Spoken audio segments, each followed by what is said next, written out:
Hey, everybody, Reverend Rob here. Stick around. I've got the lovely Miss Laura Van Tyne here. It's that time. And today, you know what? When you see a ghost, you know what time period they're from. Why? Stick around and find out. Bangarang. This is Tarot with an Attitude, featuring your host, tarot consultant, and spiritual medium, the Reverend Rob Lee. Hey, everybody, welcome back to Tarot with an Attitude. I am your host, spiritual advisor, whatever you want to call me, tarot consultant. It doesn't matter. I've been called a lot worse. The Reverend Rob Lee. Wow, bangarang. Okay. As I said earlier, the lovely Miss Laura Van Tyne is with us, and we are again dipping our toes into that dark-sided pool so we can answer some questions for you and find out what's going on. Miss Laura, welcome back. Thank you. This has been a lot of fun. I've been looking forward to it. Me too. So, and this topic there's a story in the book about this, but also this is like one of the more common questions I get about ghost energies. Okay. And so a ghost is simply a former human who has left the physical body. Okay. The soul essence is what exists. This is what Christ talked about with life everlasting, right? So how do we know when we come across a ghost? We always know, oh, they were from the 1600s, or, oh, they were from, their Roman times, or 1942. How do we know this? Right. Yeah. And here's the secret sauce. Okay. And this is just kind of a really good memo for everybody. Okay. When we die with what we're wearing. So when we become a ghost, we're still wearing those same clothing. Guys, wear your underwear. Okay? Exactly, right? I want to go back to your mom. Okay. Exactly. And so this is how we know where a ghost was from. Okay. Where they're from, what era, etc. So when we die and we linger as a ghost, we're stuck in those clothes for an eternity until we can get help in crossing over. When we die and we cross over right away, we are now in the heavens, the higher realms, and we take on an energetic body and we ditch those signature clothes. So and we look down and go, oh, look, Versace. Right. Exactly. So let me ask you this, okay? Because that might lead into a little something here that you and I were talking about earlier.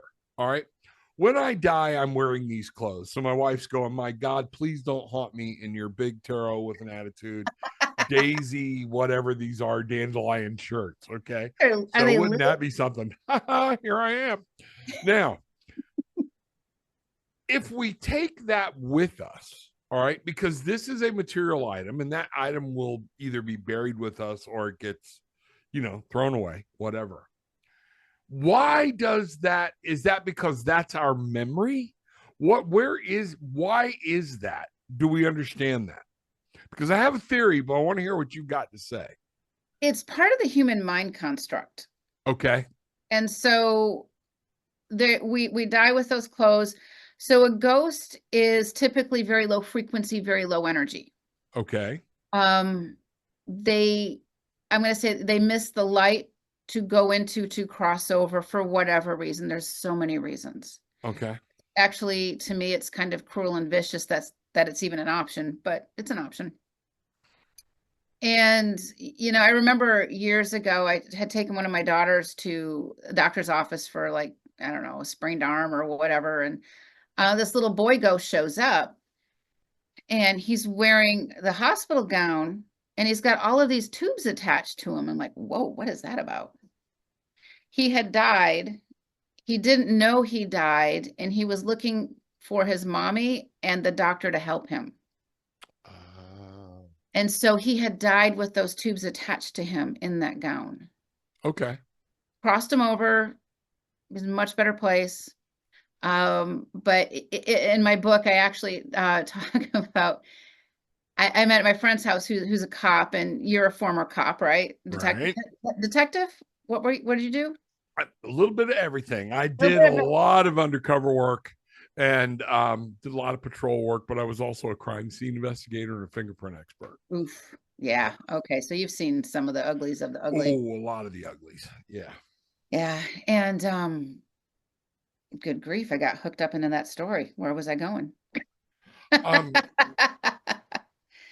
That people, oh, I know. So I go over to I my was friend's trying to house. help you. Yeah. Yeah, I know now. There's a correlation here. Um, so I go over to my friend's house who's a cop, and just to say hi and drop something off or whatever, and I see this really large, naked, fat ghost guy. And I'm like, huh, so friend. And I changed names in the book so that way people have, some anonymity to it. Right. How was your day today, buddy?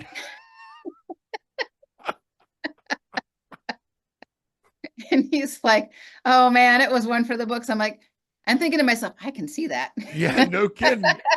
I don't want to see that. And So, that's, we talk about that, but like aromas, I know there were 2 times in police work and I didn't know exactly what was happening till later. And I was like, that's what I did with things, our soul and things that are happening. Okay.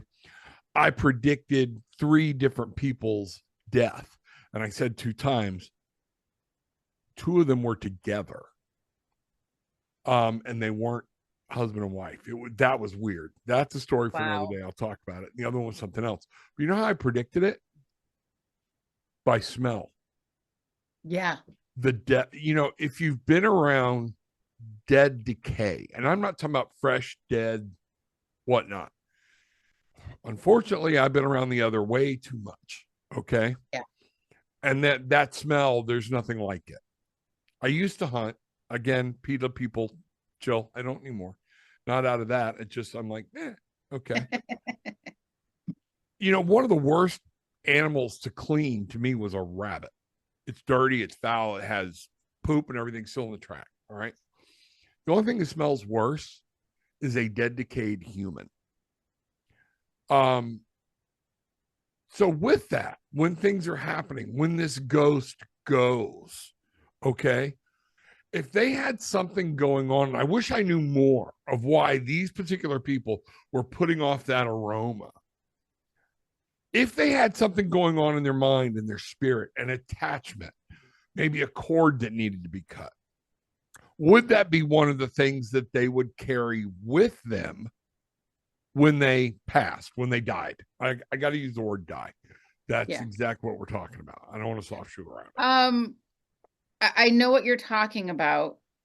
And I think what you were sensing is a term that I call etheric rigor mortis.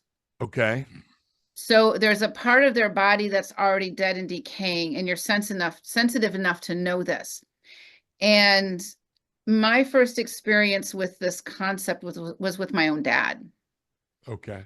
Um, it was the year where my in-laws had both died the same year. Our girls are little. My dad is like, across the country, and his favorite retirement hobby was how cheap can I fly and where can I go? That was his thing. Okay. Right. And he literally calls me up one day and he says, hey, I got these, this is a number of years ago, of course, from Chicago to Vegas. I got these airplane tickets for $29 a piece. We're going to fly to Vegas. You guys should come and join us for Thanksgiving. Because when my in-laws died, and I write about this in the story, all of our family traditions changed, right? The house that we had Christmas at no longer exists. The little birthday gifts the girls would get no longer exist. The little things, you know what I mean? That year Yeah. of firsts is so hard. And here my dad is trying to make it better from a distance. And so we drive to Vegas because we're only 6 hours away. And I see my dad, and just this pit in my stomach just grows. And I'm like, what the heck? And I give him a hug, and that smell, yes, Yeah. I know what you're talking about. And also he looked gray, and Okay. I couldn't describe it. This is back before I knew what I knew. Okay. Seen it, done that. Know exactly what you're talking about. And people, you need to understand, not everybody sees the gray. Right. It is weird for people once you start seeing and knowing, and you're letting your higher conscious, your sight come in. Things will show you what's going on, and you just think maybe, well, something was in my eyes, So, but Yeah. that is, people will, and I see it, And people will turn gray right in front of your eyes. it's a crazy concept. And I remember giving my dad a hug and just like hearing, this is it. And so my dad takes the girls, the hotel had a bowling alley in it, which cracked me up because I don't know if my dad ever bowled a day in his life, but they all like went bouncing down the hallway together. He was like a kid in a candy shop. And I looked at my stepmom and I'm like, what's wrong with him? And she's like, what are you talking about? I'm like, he's going to die. And it's just like, word vomit, which I shouldn't have done that. I should not have done that. Right. And I didn't know what I didn't know. Because that put her in a sense of worry too, right? And it turns out they got back, and within like 3 or 4 days of them returning from this trip, he was diagnosed with pancreatic cancer. Okay. And he died within 6 weeks. And that was my sucker punch of a lifetime. I'll bet. Because I mean, my dad and I, we didn't even have to have a conversation out loud in words. We were that connected. So what you're talking about is a sense of etheric rigor mortis, that the impending death is coming. Okay. And the body is starting to decompose on a more of a spiritual level, maybe than a physical level. And then the soul will exit the body. Okay. But yeah, And that's a that really makes good sense. point. So, we were talking about, again, in that situation, what they're wearing or whatnot. So, yeah, this is going to be a little silly, but it's not. It's a little picture into the complexity of who Reverend Rob is. One of my favorite movies is a lighthearted movie, was the remake or the new version, whatever, with Will Pullman, Casper the Friendly Ghost. Okay. Had Christina Ricci in it, I think, or whatnot. I forget. But I love it. It's just lighthearted, things like makes fun. But it talked about in there that he believed that the reason people don't cross over, and it's an oversimplification, is that they have unfinished business. All right. Ironically, with that, last night, over the weekend, let's start there. I was trying to pull my live shows. I don't want to just go on with nothing to talk about. So I asked Spirit to tell me what, and I used the cards, okay, to say what topic do we need? And I got the 10 of Wands, which is about releasing burdens, carrying burdens. Things were carrying too much. And I got that it was very important that topic come up. And it was ironic last night that while I actually went into it card by card by card, people stayed on listening, all right, without, hey, does he love me? A lot of times I'm doing a topic, and people come in, hey, do my spirit guides have any messages, whatnot. Nobody interrupted that until I got done. And I found that funny. So I wanted to know, in our talks about ghosts, what they're wearing, not crossing over, okay, does that play a factor? I believe it does. Okay. Not, again, like you said, it is definitely not the only factor. Okay. There are so many things that can keep a soul bound, including other people. But would that be one of the checkoffs on the list, that something has you so burdened you were unable to mentally leave a traumatic experience, being hurt, something like that behind? Does that make any sense to you? Oh yeah. Unfinished business. And we as humans have learned to believe that it's okay to say, oh, he's still here. He has unfinished business to do. But let me ask you this question. What kind of business is a ghost going to do? It's not like he's going to go back to work and earn a paycheck or have dinner with his family, right? Right. So I believe Exactly. this is how the dark side puts thoughts in our heads. They're going to make it okay for this loved one to not cross over. So they have access to him. This is one of my biggest complaints. And this is where we have to understand the why of a situation. So when I work with somebody, You have to understand, you don't just believe me, but you need to know what rings true for you or not. And then you have to have the why. Why is that? And I'm going to segue a little bit. Last weekend, I was blessed to be at a large dinner event with, well, actually, it wasn't large, with Riley Gaines. Okay. Riley Gaines is with a female swimmer who was forced to give up her trophy to a man. And in her story, she says, nobody was there to help me. I couldn't understand why nobody was supporting me, nobody was defending me when I had to give this trophy up. And then I asked the question, well, why are you doing this? And it was like silence. Nobody could explain why they were doing this to Riley Gaines.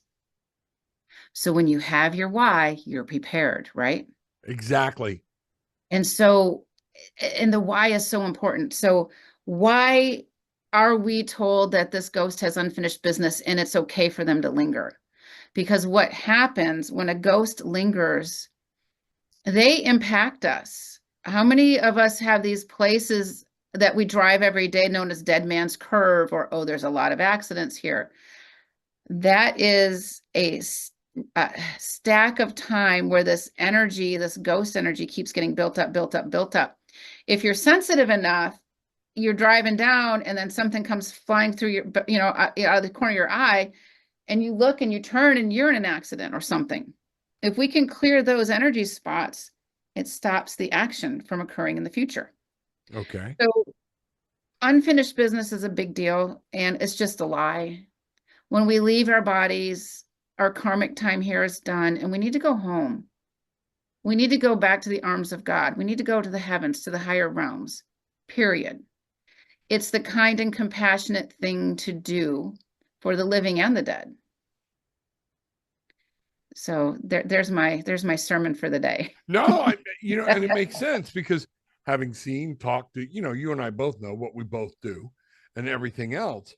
And, I tell people a lot of times too, sometimes, and in the last live gig I did, I tried to tell people, and a lot of people didn't understand it, okay, that ghosts are not here or spirits are not here, okay, necessarily out of their own free will. They're trapped or whatnot, and they are attached, and you're the cord that needs to be cut so they can move on. Now, with that being said, if we go back and listen to last week's episode about soul mapping and things like that, by us energetically hanging on to a loved one on this plane, okay, we are putting them at jeopardy. Yeah. And subjecting them to things they shouldn't be subjected to. Doesn't mean it's always successful or the dark side's always there, but it's still like riding in the car without your seatbelt. Okay. And I think we put our loved ones through that. It also, we get so concentrated and pulled off of our spiritual knowledge in talking to God, Mother, the universe, guides, those things, angels, like you said, that we tell to pull close. We forget to talk to them, and we're only talking to this spirit. That is not healthy. Yeah. Just so you can be comforted. It's selfish. You're right, it is very harmful. There's many types of hauntings. We often think of a haunting as the dead haunting the living. And every culture throughout the history of the planet has these concepts, right? Of ghosts haunting us. Even in zombies, that culture, the whole thing was them coming back to terrorize the dead, terrorizing the living in whatever form. Vampires, things like that. And these all started from someplace, folks. Someplace. So you need to understand there's some reality in there. There's an origin. So we've got the dead haunting the living. We also have the living that can haunt the dead. And this is such that I have a loved one who died, and my grief is so great that I energetically start wrapping my loved one's energy up in these tethers. And I see these tethers a lot, and they can't escape. And I talk about this in the book also. A basically a family friend's mother had died of breast cancer. I think actually it was a brain tumor, I think. And I go over to the house to pick up the kid to go take the kid to like basketball or whatever. And the mom is in the house as a ghost. And I was like, whoa. And I said, well, how you doing? Da, da, da. And, the dad's like, oh, I'm just fine. She's still here. I talk to her every day. She's still here. Da, da, da, da, da. And the ghost is actually yelling at me. And long story short, she was so angry at her family for keeping her there because she died in the pain of cancer. So Okay. that pain of cancer was still living with her. They didn't want to let her go. She was only like maybe mid 30s, which is, what we would say is too young, but it's not up to us to judge. And so I said, I can't cross her. I don't have spiritual jurisdiction to cross her over in her home because it's like me going into your house and taking your TV, right? Right. So I literally told her, I'm having this telepathic conversation. If you want to come out, I will help you. You are free to come out. And so she didn't waste any time. And she did not have one kind word to say to her family about this. I thought she loved them, but she was so angry at this. So the living can haunt the dead. And this can be even especially true with parents who lose a child, because that's not the natural order of things, right? Or so, Correct. or so Correct. we think. And when we can help a loved one cross over, especially one that's been a particularly painful death, if it's suicide, etc., when we can help our loved one cross over, it is the biggest form of spiritual service we can provide. We stop the karmic clock from ticking in this path. When we cross them over, we change the trajectory of their soul's future. Gotcha. Otherwise, we all hear these stories about ghosts living 2, 3, 500 years, 1,000 years. They're stuck in limbo. Imagine what happens to that soul if they go back into the arms of God or God source or creator, whatever However, the word I is, hear right? you. Imagine what we can do. But here's what also happens is that now that I've crossed over my loved one, my grief is lessened because their grief commingles with my energetic field too. Right. So going back and forth, back and forth. And so I know now that my grief is my grief. It's not my grief plus one. And these grief waves, and sometimes we never get over grief, right? There's always this little, Correct. and that's okay.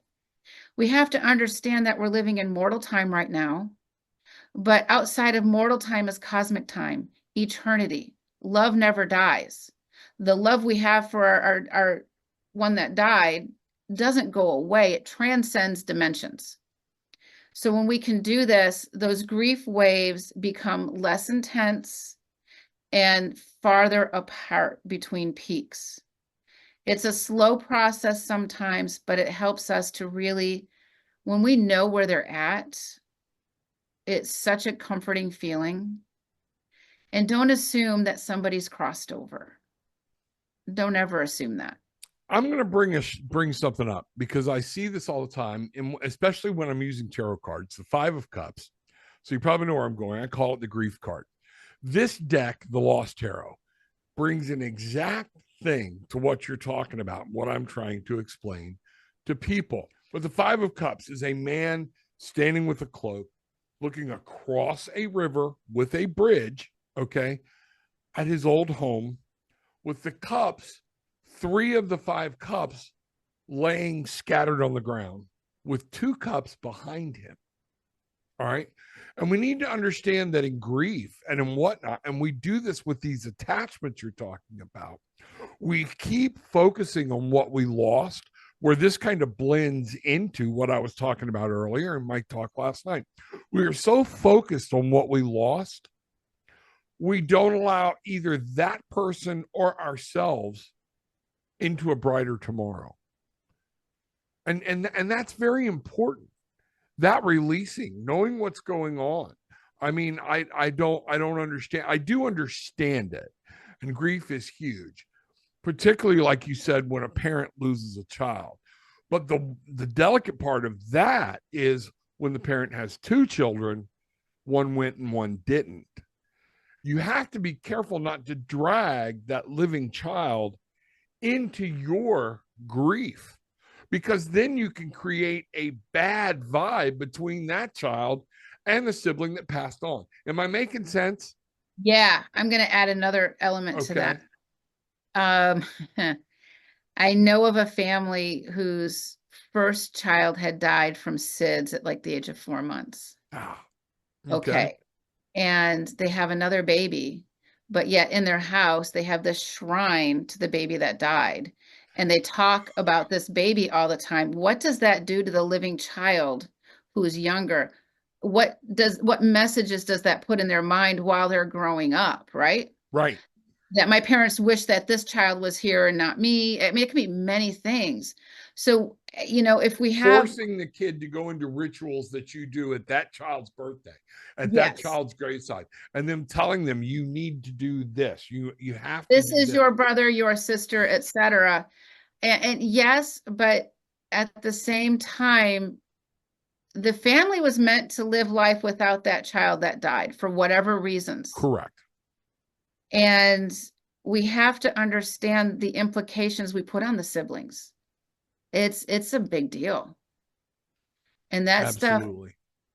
we want Absolutely. children to be as healthy as possible. And as parents, we can be grieving so hard and heavily, but at some point we have to like just summon up that courage, step one foot forward and the other, another foot forward, and move on.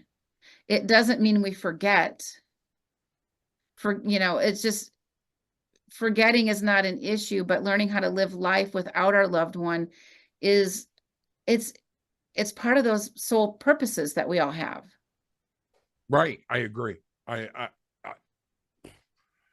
that's my thing, and that's what I try to help people. Grief is a mean thing if we allow it to be. Yeah, yeah. We're supposed to grieve, and I tell people all the time, a lot of times, don't apologize for grieving, because the deeper the grief, the more you honor or show how valued that relationship was to you. However, okay, you can't drag that person, other people, or whatnot, and live what you have to. Let grief has its own evolving thing. And let me tell y'all, it never goes away. Contrary to popular opinion, you don't go through the 7 stages of grief. There were 5, now it's 7. They were stages, now they're phases, because it's all over. Nobody fits into a pattern, but it never goes away. But grief will morph about the times you see it. It will not, but you have to be a part of letting that grief morph into what it's supposed to be, so it's a healthy mourning. Does that make sense? It does. It reminds me of a time where I was going through some really heavy stuff. And I mean, my sadness and grief was like unbelievable. And I remember waking up one morning and I hear this voice and it says, remember what this grief and sadness feels like, because it serves a purpose. And you are going to release this sooner than you think, but you have to understand what these moments felt like, and you have to remember what they felt like. And I'm like, whoa, right? Yeah. But it made sense. Even at that time, it made sense. So, Absolutely. we can remember what those moments feel like, and then we can just sort of set them on a shelf and move forward with life. Right. We take it with Absolutely. our soul's history, our soul's energetic field. We have all these accumulations of lifetime after lifetime of memories, of experiences, and now we know, right? Right. Boy, being alive is a very complicated thing, isn't it? It is. Why we chose to do this, sometimes you're like, what the hell was I thinking? But, I know, right? people will say we chose to be here. Okay. I can go 80-20 on Yeah. that, 90-10. I don't know. Because Yeah. at the same point is, what good is it if I don't know what I'm here to learn? Okay. And that, so there's some of that. I'm like, all right, these are all philosophies, they're all theories, they're all different things. You could do whatever. Okay. I do believe we are spiritual beings. And that's what separates us. Everybody hold on to your butt. It's a big separator from us from the animals. I didn't say an animal did not have a soul. Okay. But the differentiation between certain things, or maybe and this is really going to throw some people, maybe we're a little closer to the animal than we are the spiritual. Maybe animals are spiritual beings. Okay. And we have to let go of our ego and get down to that animal spirit level where this just is. It's accepted.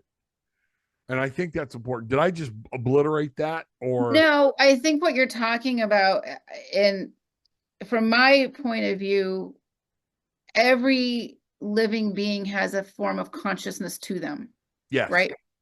And our levels of consciousness vary from human to human and even from animal to animal, even in like the dog kingdom.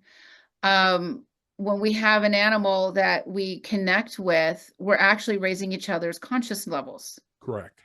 But if I have an animal and I'm beating that animal is not going to evolve spiritually because of the beating. Same thing with children, right? So Right. absolutely, yeah, Yeah. I'm with you on that. That's it. And there are behaviors in the spirit in the animal world that we as humans find revolting, but nature put them there. One of the best things I can say is, every time a man gets remarried, he doesn't go kill his wife's previous children. Okay. Whereas a lion, when he defeats that lion, will kill any cubs of that previous lion. So his line is the only one that goes ahead. We find that terrifying, weird if somebody was doing that. But in the animal world, it's part of it. Sure. It's perpetuating the line. So our differentiation of that being evil, good, is sometimes our ego, which takes us maybe to the wrong area. Okay. Yeah. And Taoism talks about that. The Tao doesn't see. If you think of the Tao as spirit, as energy, as just the flow of what is, okay, Tao doesn't care whether you're a murderer or not. This is your life. This is how you chose to live it or whatnot. Again, I've given you life, what you choose to do with it. When you come back to source, it's going to be, where do we go with your energy from here? All right. And I know I'm getting into some very weird, dark areas, but these are things we need to think about when we talk about ghosts, hanging on, not crossing over, allowing people, there is so much here that we need to go down that path. And maybe, I don't know, maybe I should just cut this part out of the video. No, I think you're on something here. And the bottom line is that if you feel like you have a ghost with you, a loved one or not so loved one or a stranger, they need help crossing over. Yes. And speaking of ego, I'm going to share this story that I don't really tell that often. So on my website, I used to have a free prayer that I actually own a copyright from the U.S. Copyright Office. Oh, cool. Crossing over souls prayer. So years ago, I had a business partner, blah, blah, blah, blah, blah. She went her way, I went my way, life happened. I thought we were all good. And the next thing I know, she's suing me for this prayer. And it was on my website. And it was just a free freaking service. I want people to help themselves. Not everybody can afford sessions or whatever. Or maybe they just need a little bit of help or whatever. It was a free service on my website. I get slapped with this federal DMCA, DCMA, whatever. You must take this down in 24 hours or the government's going to seize your website. I'm like, what the fuck? Excuse me. Yeah, no, it's all right. So anyways, I take it down. And this is a thing where you're guilty until proven innocent, which is unconstitutional. Yes. And so the lawsuit was dropped because there was no lawsuit. Okay. The attorneys were like, even her attorney came to me and like, this woman's a nut job. I'm like, I'm sorry, whatever. But in order to get that put back, that free prayer back on my website, it would cost about $5,000 to $10,000. So it's in a book, Soul Tribe, Navigating the Spiritual War. And the proceeds to that book go to a charity, a foundation. Okay. But that was my workaround for that, because I think So everybody needs this access. absolutely. So let me ask you this. Do you believe that that was dark energy, Oh, yeah. dark entities at work within her life to quiet this message? Yes. Okay. Without a doubt. And she was somebody that was very dear to me. I didn't know that it was somebody I probably trusted more than I should have. I put on a pedestal more than I should have. I didn't know, but it was a big lesson for me in to make sure that I stay true to myself, that my ego is in check, that I really truly work for the greater good, because I can see how somebody who can turn on a dime. And that was my lesson. Gotcha. Okay. So, you know what? We're going to talk about the book. Everybody, this is Battle with the Dark Side, the true story of the journey from teacher to exorcist with Laura Van Tyne. Man, make sure you're checking this out. Hit the link down below, because, again, in the pre-sale book, if you buy the pre-sale, everybody is getting this pre-signed. She is going to sign it and not hand deliver it, hand mail it herself. So, folks, here we are at the end of another awesome episode. I don't want to quit. I'll talk to this woman for hours, days, whatever. We can find so much to talk about. Okay. But I'm going to ask this question, and maybe this should be our topic for next week. Okay. Or where we start. We never stay on topic, but we get started there. Okay. What is the most common question people ask you as an exorcist? How can I cross over the ghosts, energies, the loved ones, or not so loved ones around me? Okay. And how do I know they're there or not? I think that's a fantastic. In fact, you know what? Let's do this. Anybody who's listening, we're going to go through the steps that you can do to start doing this yourself. This should not be a secret sauce. Absolutely love it. Absolutely love it. So, y'all heard it. All right. Coming up on the next episode, so make sure you hit the subscribe button, ring the bell so you see when this is coming up. We are actually going to give you the steps to cross someone over, or to know if they're even there or not. So I guess it would be know if they're even there or not, and then cross them over. Would that be better said? That works. That all works. All right. So, with all that being said, Miss Laura, I love you very much. I'm so glad and thankful for you here, and that you're a part of this, and that we're doing this together. Thank you, sir. Me too, by the way. It's one of my favorite parts of the week. Let me tell you. Mine too. Mine too. All right. So, everybody, like and subscribe. Make sure you share. Send this over. And most of all, and most importantly, remember, take what you want. Leave what you don't. But leave having experienced some peace, love, and light. Banger! This is Tarot with an Attitude, featuring your host, tarot consultant, and spiritual medium, the Reverend Rob Lee.